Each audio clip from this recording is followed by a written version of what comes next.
So far in this course, we've only discussed and worked with digital audio. However, before digital audio existed, there were analog recordings. Analog audio is a direct representation of the sound, like a groove cut into the vinyl of a record, or changes on a magnetic tape.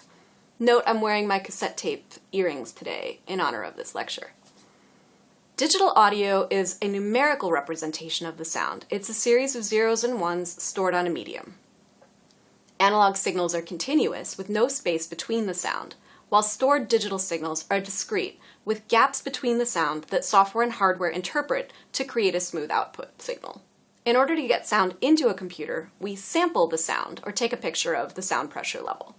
The sampling rate is how many times per second we take a picture of the sound. And this is done with an analog to digital converter, an ADC. The more samples there are per second, the smoother the signal will look. The sampling rate for CD quality audio is 44.1 kilohertz. We already know that K stands for kilo, which means 1,000.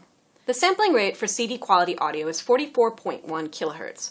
So kilo means 1,000, so we're sampling 44,100 times per second. For comparison, the sampling rate for films is 24 frames per second. So why do we need 44.1 kilohertz samples per second? So remember that the range of hearing is 20 to 20 kilohertz. Think about what would happen if we sampled a 20 kilohertz sound 20,000 times per second. We'd get basically a straight line. Remember, a wave has to go back and forth during its wavelength. In this slide, the blue line represents the original signal, while the red line indicates the result of a sampling rate which is too low. If we sample a high frequency with a low sampling rate, we'll hear a lower frequency than the original signal, and this is called aliasing. It also happens in film. Watch an old movie. The stagecoach wheels appear to be going backwards very slowly, because the wheel completes more than one rotation between each frame. Therefore, we must sample at a rate twice that of the highest pitch we want to hear. And before the analog to digital converter, we have to put a low-pass filter to remove any signals higher than the sampling rate. There are some audio engineers using a 96 kilohertz audio rate, but for this class, CD quality is fine. So if the picture that we take of the sound is just a binary number, and the number of decimal places we use to record the sound pressure level is actually called bit depth. CD quality audio has a bit depth of 16. Again, there are engineers using 32-bit sound. This helps tremendously with the noise floor, but then most recordings are truncated to 16 once they're bounced to save room. Old video games didn't have enough processing power to do 16-bit audio, so they used 8-bit, and it's a distinctly crunchy sound.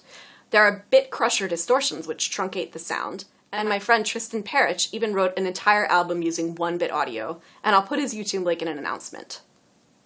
So, we use an analog to digital converter to get sound into a computer, and to get sound out of a computer, we need a DAC, or digital to analog converter, which converts a fixed-point binary number into a physical quantity, such as voltage.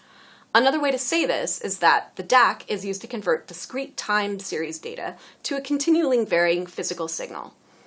Just as an ADC has to have a low-pass filter, the DAC needs a reconstruction filter.